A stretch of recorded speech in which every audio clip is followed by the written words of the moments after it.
자, 안녕하십니까. 중졸검정고시 도덕 김태수 선생님입니다. 자, 이제 19번째 시간입니다. 자, 이번 시간부터요, 이제 대단원 3단원에 들어가는데요. 자, 대단원 3단원은 도덕 1과 똑같이 사회국가지구 공동체와의 관계, 뭐와 관계죠? 도덕이죠. 그래서 사회국가지구 공동체와 도덕, 그 다음에 사회국가지구 공동체와 윤리, 이렇게 생각하시면 되겠고요. 자, 이번 시간에는요, 첫 번째 파트인 사회정의와 도덕, 그 다음에 두 번째 파트인 자 개인의 도덕적 삶과 국가, 이 두 가지 파트를 같이 정리해 볼 텐데, 두 번째 단원 전부 다 하진 않고요. 자, 두 번째 단원에 이른바 국가는 왜 생겼고 어떤 요소를 가지고 있고 국가의 역할까지만 살펴볼 겁니다. 그래서 자, 첫 번째 단원과 두 번째 단원의 한 절반 정도까지만 이번 시간에 진행을 할 겁니다. 자, 우리가 이제 우리 3단원에서 제일 먼저 만나는 단어가 나옵니다. 정의라는 단어입니다. 자, 우리 정의라고 하는 건요, 우리 여러분들 어렸을 때 보다 보면, 만화 영화 보면 정의의 이름 이런 얘기 참 많이 나오죠? 그때 말하는 정의, 그때 말하는 그 정의 맞습니다. 그래서 정의라고 하는 건 뭐냐면, 사회적으로 옳다고 생각하는 것들이 있지 않습니까? 사회적으로 옳다고 생각하는 것. 한마디로 옳은 게 정의입니다. 그것도 마땅히 해야 되고, 그 다음에 마땅히 옳은 것, 이걸 가리켜서 뭐라고 하냐면 정의라고 합니다. 사회를 구성하고 유지하는 공정한 원리로서요. 자, 정의의 첫 번째 키워드 나왔네요. 공정이라고 하는 거. 그래서 공정이라는 거 나왔고요. 그 다음에 옳고 그름을 평가한다. 옳고 그름을 평가하는 기준이 되는 게 정의입니다. 그 다음에 억울하고 불의한 일이 자주 일어나는 사회는 정의롭지 못한 사회겠죠. 그래서 억울하고 불의한 일이 자주 일어나는 사회는 정의롭지 못하는 사회. 이런 것들을 최대한 억제시켜 주시는 사회는 정의로운 사회다. 그래서 공정성이 보장되고요. 옳고 그름을 평가해주는 역할을 해주는 거, 이런 것들을 가리켜서 뭐라고 한다? 정의라고 한다. 옳은 걸 정의, 옳지 못한 걸 불의, 이렇게 표현하면 되겠죠. 자, 그럼 정의라는 사회 조건 보겠습니다. 자, 우리 사회적 정의에서 가장 중요한 겁니다. 공정하게 분배받는 거예요. 그래서 각자가 제 몫을 주는 것, 그 다음에 각자가 제 몫을 받는 것, 이거 둘 다 되겠죠. 그 다음에 개인의 능력과 기여에 따라서 받아야 될 몫을 제대로 받을 수 있는 사회. 자, 이 두 가지를 합쳐서 표현하신 분이 계십니다. 옛날에 우리 삼국지 유비관우 장비가 있었던 시기에 로마에 울피아누스라고 하는 굉장히 유명한 철학자 겸 사회학자가 있었는데, 그분이 이걸 이렇게 표현한 거예요. 정의란, 울피아누스가 뭐라고 표현했냐면, 정의란 각자가 한 몫을 돌려받으려고 하는 항구적인 의지다라고 표현을 했었습니다. 각자가 한 몫을 내가 한 만큼 돌려받으려고 하는 항구적, 그러니까 뭐야, 이거는 영원히 옳고 그름에 따라서 그냥 시대의 정서에 따라서 옳고 그름이 바뀌는 게 아니라 영원히 옳은 정의, 그다음 영원히 옳은 법칙, 이거 가리켜서 뭐라고 하냐면 정의라고 하는 거죠. 그래서 각자가 한 몫을 돌려받으려고 하는 항구적인 영원한 의지다, 이렇게 바라봤던 게 우리 정의에 대한 울피아누스의 정의였습니다. 자, 그 다음에 자, 구성원 모두의 자유라고 하는 건 뭐죠? 간섭받지 않은 거죠. 내가 하고 싶은 대로 하는 거죠. 그 다음에 차별받지 않을 권리, 자유와 평등이 보장되는 사회, 이게 정의로운 사회라는 거죠. 그 다음에 사회 구성원 모두가 부당한 간섭, 자유죠. 부당한 간섭이나 구속을 받지 않으며 자유, 자신의 삶을 설계하고 실현하기 위한 동등한 기회를 부여받아야 된다. 차별받지 않을 권리, 뭐죠? 평등이죠. 그래서 자유와 평등이 기본적으로 보장된 사회. 그래서 정의로운 사회는 정말 간단히 말씀드리면, 인간은 소중한 존재죠. 이건 불가침의 존재입니다. 불가침의, 그 다음에 논리예요. 자, 인간이라고 하는 소중함, 인간의 존엄성이 기본적으로 실현되는 사회가 정의로운 사회예요. 자, 그러면 인간의 존엄성이 실현되기 위해서는요, 두 가지 전제 조건이 있어야 된다는 얘기입니다. 첫 번째는 뭐예요? 간섭받지 않을 권리인 자유와, 자, 두 번째는 차별받지 않을 권리인 평등. 정의로운 사회는 뭐가 실현되는 사회? 인간의 존엄성이 보장되고 실현되는 사회, 이게 정의로운 사회입니다. 자, 인간의 존엄성이 실현되기 위해서는 뭐가 있어야 된다? 자유와 그 다음에 평등이 있어야 된다. 이렇게 이해하시면 되겠습니다. 자, 그 다음에 우리 이제 제도를 통해서 우리가 이제 사회 정의를 실현하기 위해서, 안정적인 사회 정의를 위해서 실현하기 위해서 노력을 해야 되는데, 자, 사회 제도라고 하는 건 뭡니까? 일정한 보편적인 따라야 될 규칙이나 이런 것들을 정해놓은 걸 사회 제도라고 하죠. 사회 정의는 대부분 사회 제도를 통해서 구현된다. 이게 제대로 사회 제도화가 안 되어 있으면 어떻게 되죠?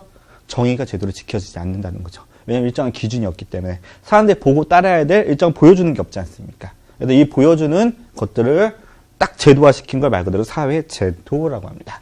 그래서 사회 제도 자체가 정의롭지 않거나 아니면 제도를 잘못 운영했을 때는 그 사회는 어떻게 정의롭지 못한 사회로서 바뀔 수밖에 없는 거죠. 그래서 사회 제도는 항상 뭐를 담고 있어야 돼? 그 사회의 정의를 담고 있어야 된다는 게 포인트가 되겠죠. 자, 그럼 정의롭지 않은 사회 제도의 문제점 보겠습니다. 자, 개인의 기본권이 침해되고 있죠. 옛날에 그런 것들 많이 있었잖아요. 1970년대 후반에 뭐 있었죠? 장발 단속, 미니스커트 단속. 요즘 같으면 상상도 못하는 일들 그때 당시에 했었지 않습니까? 이런 것들. 그 다음에 노래 제목이 반말이라고 금지곡입니다. 말도 안 되는 거죠, 이런 것들. 이런 게 정의롭지 못한 사회제도 때문에 그렇지 않습니까? 학생들이 데모를 해요. 데모를 많이 한다고 이 학생들을 잡아가서 군대로 보냈던 시기가 우리나라에 있었습니다. 와, 지금 생각하면 어처구니가 없는 거죠. 그 다음에 밤에 사람들 돌아다니지 말래요. 통제하기 힘드니까. 그래서 우리나라가 그 전두환 대통령 되기 전까지 뭐가 있었어요? 통행금지가 있었죠. 자, 옛날에 이런 사회가 있었습니다. 보고 있으면 지금 생각하면 참 어처구니 없는 일들이었는데, 자, 이런 거 뭐가 돼요? 개인의 기본권 자체가 침해당하는 거죠. 자, 그래서 인종이나 외모나 계층 등에 따라서 일부 사람들만 이익을 독차지하는 경우 있을 수 있죠. 있을 수 있죠, 충분히. 자, 옛날에 뭐가 있었습니까? 그 호주에 오스트레일리아죠. 호주에 무슨 주의가 있었어요? 백호주의가 있었습니다. 백호주의. 백호라고 하는 건 뭐죠? 백인들만 받아들이려고 하는 거죠. 백호주의라고 해서 이게 1980년대까지 있었거든요. 그래서 지금도 호주 사람들이 약간 배타적인 경향이 있습니다. 이게. 그 다음에 자 남아공에 흑백 인종 분리 정책이 있었죠. 이른바 그냥 아파르테이트라고 하는데 아파르트헤이트라고 하는 흑백 인종 분리 정책이 있었습니다. 그래서 흑인들한테는 투표권도 안 줬었죠. 이런 것들이 가장 대표적인 개인의 기본권 침해에 해당하는 사회 제도가 아닌가라는 생각도 듭니다. 우리나라 같은 경우는 뭐가 있었죠? 남자들만 위주로 하는 호주제도 이런 것도 있었죠. 우리나라에는. 그다음 또 옛날에도 말도 안 되는 거 동성동본 금혼법. 법으로서 사람들이 사랑하는 걸 막았어요. 근데 이제 이른바 희귀성 시대 같은 경우는 전혀 문제가 안 되죠. 근데 문제가 되는 게 뭐가 있습니까? 우리나라 10명 중에 1명에 속하는 김혜김 씨나 우리나라 20명 중에 1명에 속하는 미량박 씨나 30명 중에 1명에 속하는 전주희 씨. 만날 확률이 대단히 높습니다. 그래서 이런 세 가지 성씨들로 대표된 동성동본 커플들이 예전에 한 우리나라에서 15만 쌍이 넘었어요. 공식적으로. 그러면 동성동본은 법으로 혼인이 안 돼요. 그러면 둘이 같이 사는 거 처벌하는 게 아니죠. 뭡니까? 혼인신고가 안 되는 거예요. 그럼 거기서 난 자식은 뭐가 됩니까? 혼인 외자가 되는 거예요. 그러면 엄마나 아빠, 부모님 둘 중에 하나의 자식으로서께 호적에 들어가지 못합니다. 예전에 그랬어요. 그래서 김혜김 씨들끼리 서로 간에 결혼 못하고 이런 것도 있었단 말이에요. 자, 참 지금 생각하면 참 말도 안 되는 것도 되게 많이 있었죠. 이게 없어진 게 불과 10년밖에 안 됐으니까 우리나라에서 전 세계적인 코미디였죠. 예. 그 다음에 자 이제 각종 부정부패가 발생하는 경우가 많이 있죠. 그래서 권력이나 지위, 경제력 등을 이용하여 뇌물을 받거나 요구하는 경우. 자, 우리 부정부패 지수가 곧 선진국 지수다. 세계적으로 이렇게 바라보고 있습니다. 그래서 부정부패를 얼마만큼 예방할 수 있느냐가 그 나라가 선진국으로 얼마만큼 갈 수 있느냐. 이걸 보여주는 포인트라고 이렇게 이해하시는 경우도 많이 있거든요. 그래서 뭐 옛날에 극단적인 사례도 있었죠. 뭐 싱가포르 같은 경우에는 어느 정도 부정부패 행위를 저질렀던 공직자들 같은 경우에는 뭐 헬기로 그 사람을 싣고 가서 바닷가에다 떨어뜨려서 죽여버린다. 뭐 이런 말도 안 되는 처벌 방법도 있었는데 그만큼 부정부패, 특히 공직자의 부정부패가 사회 전체에 악영향을 끼치는 경우가 정말 많이 있기 때문에 그렇습니다. 최근 들어서 우리나라에서 여러 가지 무슨 피하 되게 많이 나왔습니다. 뭐 해피하, 관피하, 건피하. 최근 들어서 어제 나왔던 거 뭐 통피하 이런 얘기가 나오고 있는데 이것도 전부 다 마찬가지죠. 어떤 부분이 공무원들이 이제 공무원에서 그만두고 나서 자신들이 특혜를 줄 수 있는 특혜를 주었던 회사에 다시 한번 취직하는 것들. 그래서 계속 한 세트로서 같이 여러 가지 불이익들이, 그 다음에 여러 가지 부정부패들이 계속 행해지는 경우들이 많이 있지 않습니까? 그래서, 우리나라도 아직도 멀었습니다, 이 부분들이. 그래서 근데 많이 좋아지고 있죠. 왜냐하면 밝혀지고 있으니까.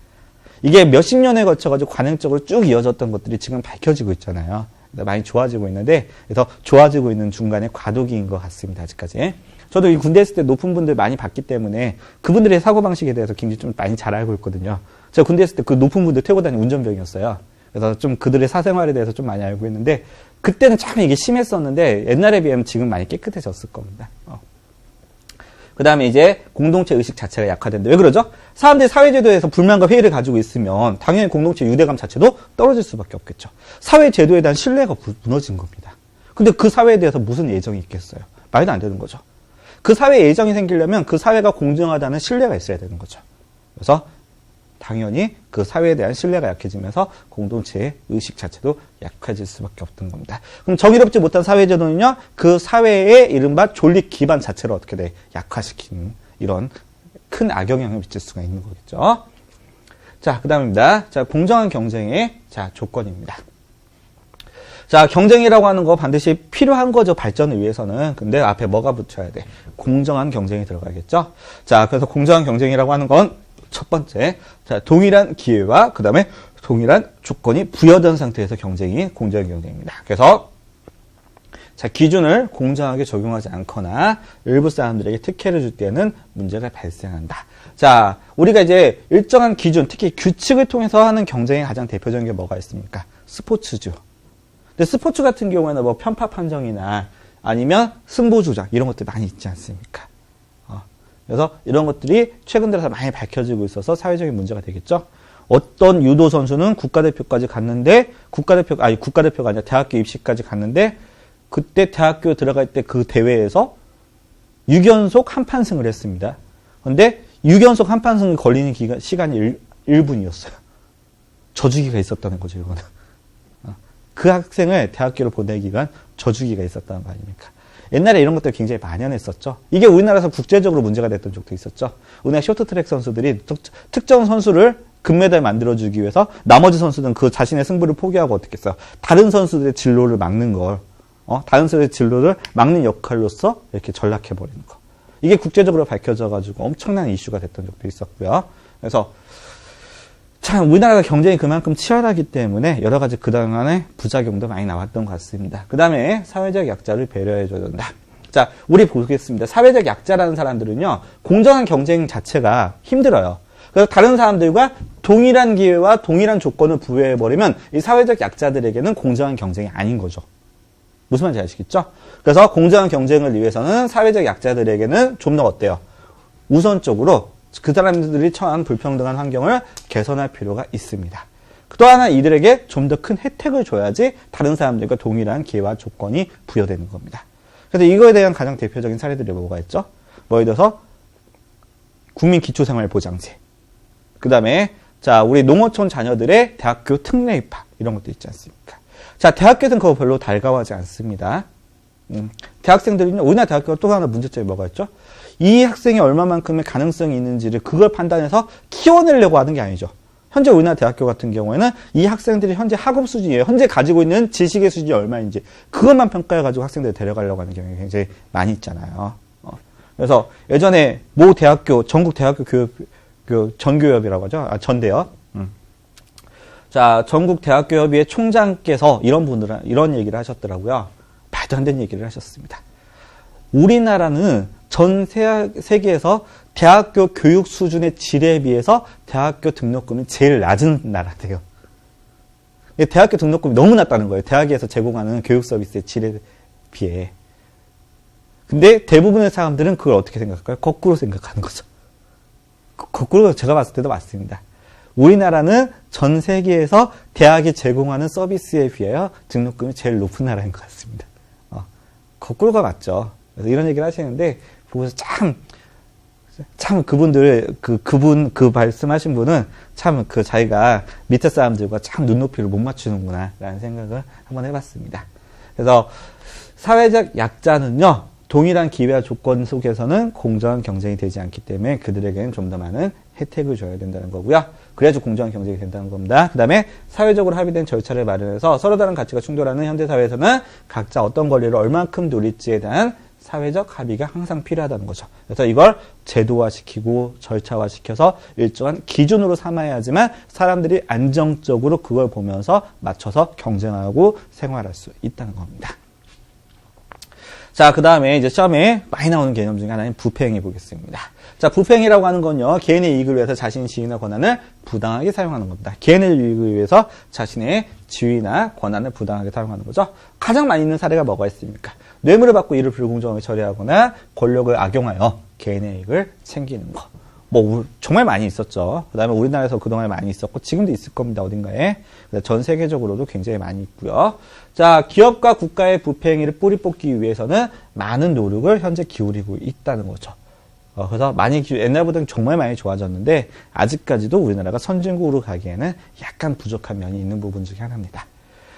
자, 부패행위가 쉽게 사라지지 않는 이유. 자, 우리나라에서 정말 많은 거. 정실주의와 연고주의. 자, 정실주의, 연고주의 한번 보겠습니다. 연고주의는 제가 예전에도 한번 설명드린 것 같아요. 혈연, 같은 핏줄, 학연, 같은 학교 출신들, 같은 지역 출신들, 지연, 이런 것들을 같이 따지면서 생각하는 거 연고주의라고 하죠. 그래서 우리가 남이가 해가지고 뭉치는 거, 연고주의라고 하는데, 정실주의라고 하는 것도 약간 비슷합니다. 정실이라고 하는 거 뭐냐면, 애정을 느끼고 마음 가는 대로입니다. 근데, 직장 생활에서 인사 같은 걸 할 때도 인사라고 하는 게 안녕하세요 그 인사가 아니라 어떤 자리를 주는 인사 있지 않습니까? 그래서 내가 인사권을 가지고 있는 사람이에요. 어떤 사람을 임명해요. 그때 임명할 때 내가 그 사람의 객관적인 능력에 대한 평가 이런 걸로 하는 게 아니라 내가 이 사람에 대해서 얼마만큼 애정을 가지고 있는가 그거 가지고 평가한다는 거죠. 이거 정실주의라고 합니다. 그래서 애정지수로서 자리를 주는 거 이런 것도 정실주의라고요. 그래서 자신과 같은 지역이나 같은 학교 출신의 사람들 또는 일가 친척 등에 대해서 부적절한 방법으로 특혜를 주는 거. 자, 학교 출신의 사람들 학연이라고 하죠. 그다음에 일가 친척 혈연이라고 하죠. 이런 사람들 아니면 같은 지역 지연 이런 것들로 대표되는 자 연고주의. 자, 연고주의가 무조건 나쁜 건 아니지만 이게 지나치게 강조되다 보니까 여러 가지 부작용을 나타내는 거죠. 자, 그 다음에 결과지상주의와 같은 잘못된 관행, 급격한 산업화로 인해 눈에 보이는 결과를 우선시하는 여러 가지 경향들이 생길 수밖에 없다는 거. 그래서 그 다음에 이 결과를 낳기 위해서 여러 가지 부적절한 경쟁이나 반칙, 부패행위 이런 것들이 계속 이어져 왔다는 거죠. 그 다음에 부패행위 근절을 위한 제도 운영이 미흡해서 부패행위에 대한 처벌이 약하고 그 다음에 내부 고발자. 이 말 정말 잘 나왔어요. 자, 내부에서 이런 부패행위를 고발한 사람 있지 않습니까? 근데 이 사람들이 직장 생활을 못하고 오히려 이들이 고발한 사람 자체들이 오히려 불이익을 더 크게 보는 경우들이 많이 있습니다. 그래서 최근에 들어서 굉장히 강조되고 있는 것 중에 하나죠. 내부 고발자를 보호하기 위해서 여러 가지. 그래서 우리가 이제 부패행위를 막기 위해서는요, 그 부패행위에 대해서 제일 잘 알고 있는 사람이 고발이 가장 큰 효과를 거둘 수가 있습니다. 그래서 내부 고발자에 대해서는 우리가 철저하게 보호하는 이런 제도적 차원의 노력이 필요하다는 거죠. 그래서 그동안 수많은 내부 고발자들이 있었는데 다 이들이 오히려 부패행위를 한 사람보다 더 큰 불이익을 받는 경우도 되게 많이 있었습니다. 이거 진짜 선진국이 될 수 없는 거죠, 그러면. 그래서 자, 내부 행위자에 대한 철저한 보호행위가 있어야 된다는 거. 자, 그러면 자, 공정한 부패행위의 문제점 보겠습니다. 성실하게 살아가는 사람에게 뭐를 입힌다? 손해를 입힌다. 부패행위 자체가 뭐가 되니까? 반칙이잖아요. 그래서 공정한 경쟁이 될 수가 없는 거죠. 그 다음에 사회 전체적으로 불신과 탈법이 늘어난다. 그럴 수밖에 없겠죠. 자, 그래서 이 부패행위를 상징하는 말 많이 있잖아요. 뭐 유전무죄, 무전유죄 뭐 이런 표현도 있을 수 있고요. 그 다음에 비슷한 표현으로 유전무세, 무전유세 이런 표현도 있을 수 있고 세금 관련된 거. 그 다음에 국가 경쟁력 자체를 약화시킨다. 자, 아까도 말씀드렸지만 이 부패행위 지수를 얼마만큼 예방할 수 있느냐에 따라서 선진국 순위가 나눠진다고 했습니다. 이게. 그래서 우리나라 같은 경우에도 부패행위가 많아진 이유 중에 여러 가지가 있겠지만 두 가지 정도 저는 보겠습니다. 첫 번째는 뭐가 있냐면 예전부터 우리나라 전통이 있었죠. 이런 게. 이런 전통이 있었고요. 두 번째로 이제 우리가 일본의 영향을 좀 많이 받은 게 있었죠. 우리가 일제강점기 이후에 그 다음에 우리가 배우고 따라가야 될 롤모델로서 일본을 정해서 일본이 이런 전경유착이나 부패행위가 상당히 좀 강했거든요. 그 다음에 우리가 이제 1960년대 이후에 우리나라에서 정치를 했던 분들이 누가 많았습니까? 이런 유착 관계를 굉장히 강조하는 군인들이 좀 많았죠. 그래서 이른바 군인 정치가들이 오랫동안 등장하면서 이런 군대 문화가 전 그 공직 계열로 쫙 퍼지면서 이런 부패행위가 끊임없이 이어져 왔던 것 같습니다.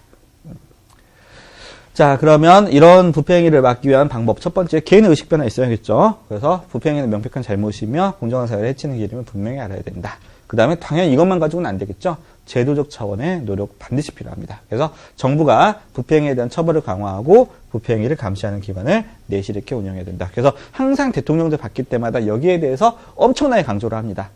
그래서 대통령들 바뀔 때마다 우리 이 부분 때문에 그 공직사회가 그때는 바짝 긴장을 하게 되죠. 그래서 바짝 긴장하게 되죠. 그래서 옛날에 모 대통령 같은 경우는 이 부패 행위가 발견되면 3대가 재속해주겠다. 이런 얘기까지 하고 막 그랬었는데, 아직까지 좀 많이 남았죠. 그 다음에, 자, 시민의 감시 활동도 그만큼 나서서 열심히 노력해야겠죠. 그래서 시민이 나서서 부패 행위를 신고하고, 그 다음에 미흡한 제도에 대한 개선을 요구해야 된다. 자, 여기까지는 보겠습니다. 당사자들, 부패 행위를 하는 당사자들에 관련된 문제는 여기 하나 있죠. 부패 행위에 대한 명백한 잘못이라는 인식이 있어야 된다는 거. 그러면 이제 공직자들이 가져야 될 자세가 있습니다. 자, 부패 행위의 당사자가 되는 공직자들이 가져야 될 자세. 이게 뭡니까? 청렴의 자세입니다. 이거 굉장히 중요합니다. 많이 나오는 거예요. 어떤 부패 행위가 있습니다. 어떤 특히 이제 공직자들이 관련된 부패 행위가 있을 때 공직자들이 가져야 되는 가장 기본적인 자세입니다. 청렴의 자세. 청렴이라고 하는 건 뭐예요? 성품과 행실이 높고 막으며 탐욕이 없는 거. 한마디로 욕심부리지 않는 공직자의 자세. 개인적으로 소박한 마음을 가지면서 욕심부리지 않는 개인의 자세. 이거 가리켜서 뭐라고 하냐면 청렴이라고 합니다. 그래서 성품과 행실이 높고 맑으며 탐욕이 없는 상태를 청렴이라고 하고요. 우리 조상들이 청렴의 자세를 이어받아서 깨끗한 사회를 만들고자 노력해야 된다. 자, 우리나라도 이거 청렴의 자세가 굉장히 강조됐던 시기가 있었단 말이에요. 근데 우리가 이제 조선시대 세도정치 이후에 이게 한 번에 확 무너졌는데, 그러면 이제 청렴의 자세를 잘 가지고 있는 이런 관리들을 가리켜서 일컫는 용어들이 있었습니다. 뭐라고 하죠? 혹시 많이 들어보셨습니까? 깨끗한 관리를 상징하는 단어, 청백리라고 하죠. 푸르고 하얀 관리라는 뜻입니다. 청백리. 오염되지 않은 관리라는 뜻이죠. 이게 청렴의 자세를 잘 가지고 있는 관리들을 가리킵니다. 근데 우리나라에 청백리의 상징적인 사람이 한 분이 계시죠. 그분 누구입니까? 그 황희정 스님인데, 황희정 스님은요, 가공된 겁니다. 그분 청백리 아니에요. 돈 많이 밝혔어요. 아시겠죠? 그래서 황희정 스님 가공된 거고요. 왜 황희정 스님이 그렇게 청백리로서 포장된지는 저는 모르겠어요. 근데 황희정 스님 청백리 아닙니다. 능력 있는 재상은 맞았지만, 능력 있는 신하는 많았지만, 그분이 청백리는 아니에요. 자, 그 다음 보겠습니다. 확인 문제예요. 자, 현대사회에서는 누구에게나 공평한 분배가 되는 것을 말한다. 자, 공평한 분배가 되는 거 현대사회에서 뭐죠? 정의죠. 현대사회 정의의 가장 중요한 포인트는 공평함과 분배를 상징하는 거고요. 자, 사회제도는 사회 구성원 모두에게 바람직한 가치인, 사회 구성원 모두에게 바람직한 가치입니다. 이게 뭐가 되겠습니까? 자, 사회 정의, 그 다음에 사회 정의를 가리키는 말, 모두에게 이익이죠? 모두에게 이익이 되는 공동선이라는 얘기가 있습니다. 그래서 이 공동선이라는 단어도 같이 정리해 주셨으면 좋겠어요.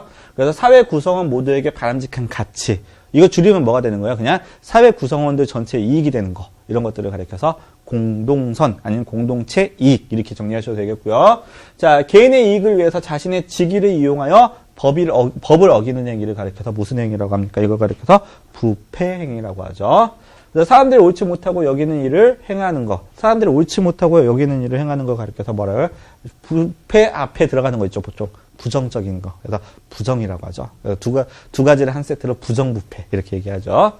그 다음에 혈연이나 학연, 지연 따위로 맺어진 관계를 중요하게 여기는 태도나 풍토를 무엇이라고 합니까? 특히 우리나라에서 굉장히 강조되는 무슨 주의? 연고주의라고 하죠. 그래서 혈연, 학연, 지연 이런 걸 강조하는 거.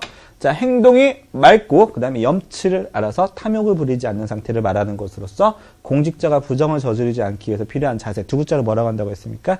청렴의 자세라고 한다고 했죠. 그래서 자, 청렴의 자세 여러분들 시험에 많이 나왔으니까 정리 잘 하시고요. 이런 청렴의 자세를 가지고 있는 관리들을 뭐라고 표현한다? 청백리라고 표현했다는 것도 같이 알아두셨으면 합니다. 자, 이제 두 번째 단원입니다. 자, 국가와 도덕, 개인의 도덕적 삶과 국가와의 관계입니다. 그래서 국가와 도덕에 대해서 살펴보겠습니다. 자, 국가는 왜 필요할까? 자, 국가는 평상시에는 여러분들 왜 필요한지 잘 모르죠. 근데 국가가 이래서 필요하구나라고 하는 것도 안 느끼는 게 좋습니다. 기왕이면. 어떤 때 느끼니까? 평소에는 국가의 필요성을 느끼지 못하다가 위급한 일이 발생하면 국가의 소중함을 깨닫게 되거든요. 전쟁이 나거나 범죄를 당하거나 이런 때 느끼게 되는 거죠. 아니면 재판을 하게 되거나. 그래서 이런 때만 보통 국가의 필요성을 느끼기 때문에 우리는 보통은 국가의 필요성을 안 느끼고 사는 게 제일 좋은 겁니다. 자, 그 다음에 국가와 국민의 관계는 여객선과 승객의 관계처럼요. 둘 중에 하나가 없으면 전혀 존재의 의미가 없는 이런 밀접한 반드시 필수적인 이런 관계라는 거. 굉장히 중요하게 밀접한 관련이라고 하는 거. 그래서 국가와 국민은 뗄래야 뗄 수가 없는 중요한 연관성이 있다. 이렇게 정리하시면 되겠습니다. 자, 국가의 기원에 관련되어서는 시험에 아주 잘 나올 수 있습니다. 이거는.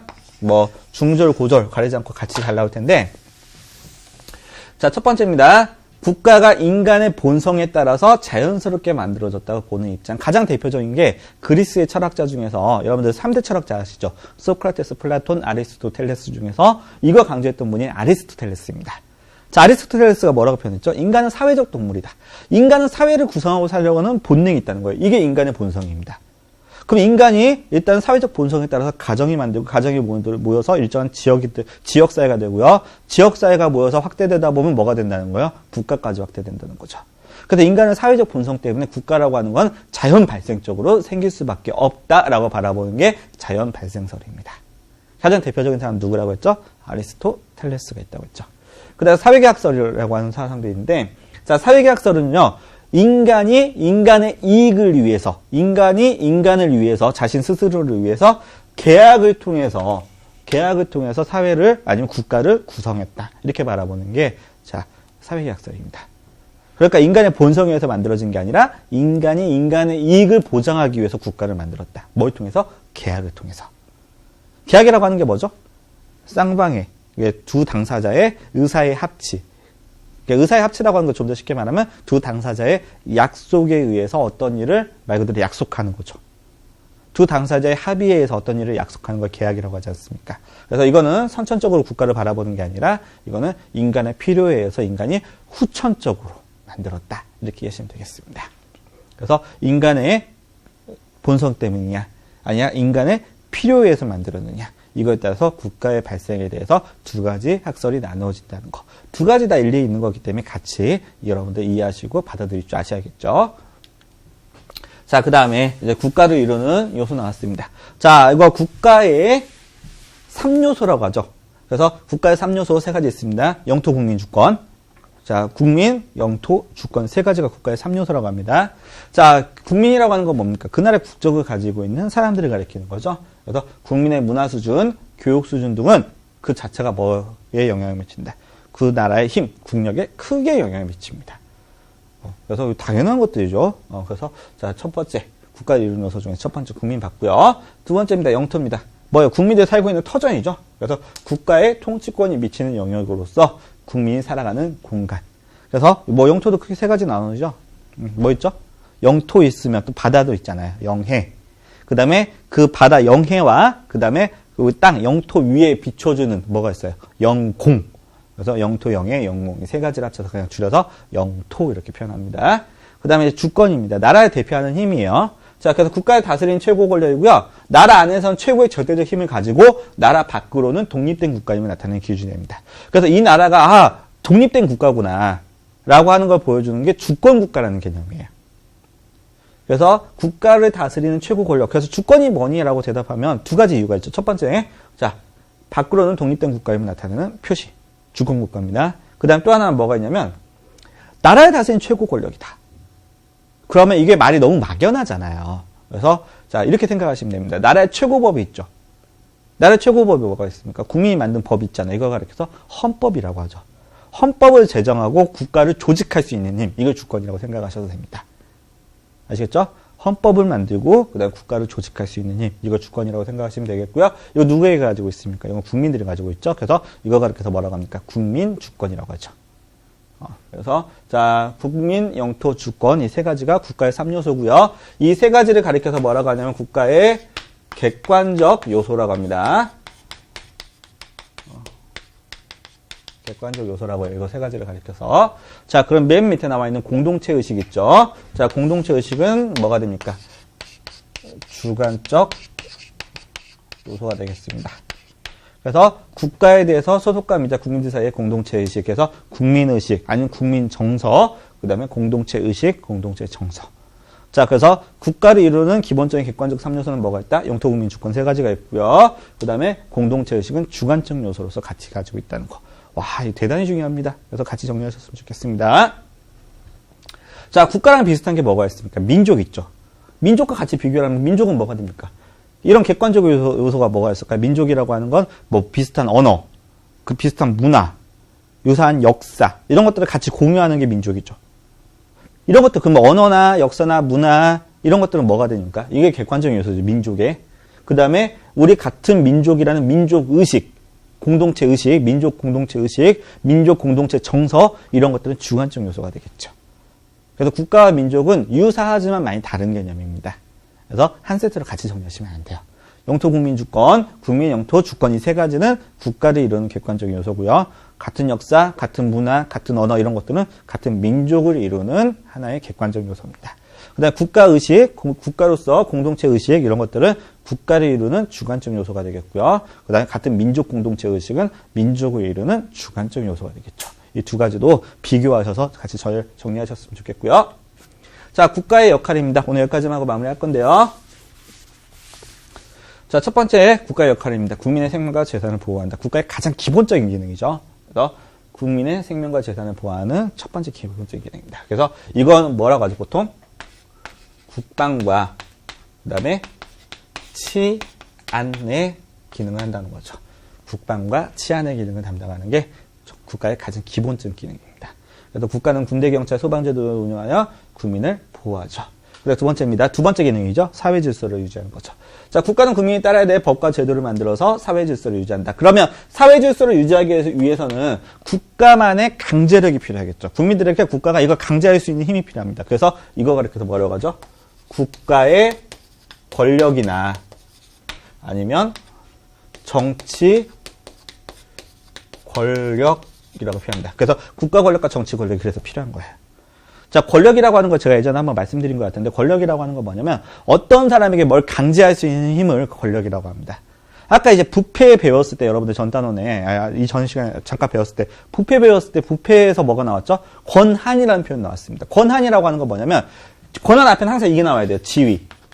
그래서 지위나 권한을 남용하여 악용하여 나쁜 행위라는 거. 이걸 부패 행위라고 하잖아요.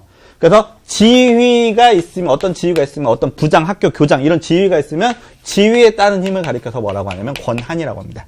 어떤 지위가 보여주는 힘 이걸 권한이라고 그래요. 아시겠죠? 학교 교장 선생님의 지위에 따라서 나타나는 힘 이거 권한. 시장의 권한 이렇게 표현하는 거예요. 아시겠죠? 대통령의 권한 이렇게 표현하는 거예요. 근데 다른 사람에게 뭘 강제할 수 있는 힘이 있지 않습니까? 이거 가리켜서 뭐라고 하냐면 권력이라고 표현합니다. 그럼 정확히 표현하면 대통령의 권력이라는 표현은 안 맞아요. 아시겠죠? 우리가 그 대통령 권력이라고 보통 쓰는데 대통령의 권력이라는 표현은 좋은 표현이 아니에요. 대통령은 뭐라고 표현해요? 대통령의 권한 이렇게 표현하셔야 돼요. 여기 대통령이라는 지위에서 나오는 힘이니까. 근데 국가는 뭐가 나와야 돼요? 국가 권력, 정치 권력. 정치 권력이라고 하는 것이 사회 질서를 유지하기 위해서 반드시 필요한 겁니다. 그래서 자 국가는 국민에 따라야 할 법과 제도를 만들어서 사회 질서를 유지해야 되고요. 자 마찬가지입니다. 이것도 개인이나 집단 간의 갈등을 조정하기 위해서도 정치 권력이 필요하겠죠. 그 다음입니다. 국민의 삶의 질을 향상하기 위해서 노력해야 된다. 자 국민의 삶의 질을 향상하는 국가를 가리켜서 뭐라고 하죠? 이거 가리켜서 복지라고 하죠. 그래서 이걸 추구하는 국가를 가리켜서 무슨 국가라고 합니까? 복지국가라고 표현을 합니다. 아시겠죠? 자, 그래서 다시 한번 말씀드리겠습니다. 국가의 가장 기본적인 역할은 국민의 생명과 재산을 지켜주는 거다. 이거 가리켜서 뭐라고 한다? 국방, 치안 이런 것들을 표현하죠. 국가가 존재하는 가장 기본적인 이유입니다. 자, 두 번째입니다. 사회질서를 유지해야 돼. 그럼 사회질서를 유지하기 위해서는 일정한 힘이 필요하겠죠. 이거 가리켜서 뭐라고 합니다? 권력이라고 표현한다는 거죠. 자, 마찬가지입니다. 개인이나 집단 간의 갈등이 생겼습니다. 이걸 조정해 줄 수 있어야겠죠. 그러니까 이런 것도 권력이 있어야 되겠고요. 그 다음에 국민의 삶의 질을 향상하기 위해서 노력을 해야 됩니다. 자, 그래서 이런 국민의 삶의 질을 향상하고 최소한의 인간다운 생활은 국가가 나서서 보장해 주려고 하는 노력이 필요하겠죠. 이런 것들을 가리켜서 뭐라고 한다? 복지라고 하고요. 이런 복지를 실현시키기 위해서 열심히 노력하는 국가 있지 않습니까? 이거 가리켜서 뭐라고 한다? 복지국가 이렇게 표현을 합니다. 자, 여기까지 해서요. 오늘 시간 마무리하고요. 자, 다음 시간 할 내용비를 보면 국가를 어떻게 바라볼 수 있는지, 국가의 역할은 어떻게 한정시킬 수 있는지는 국가관부터 다음 시간에 설명드리도록 하겠습니다. 자, 수고 많으셨습니다.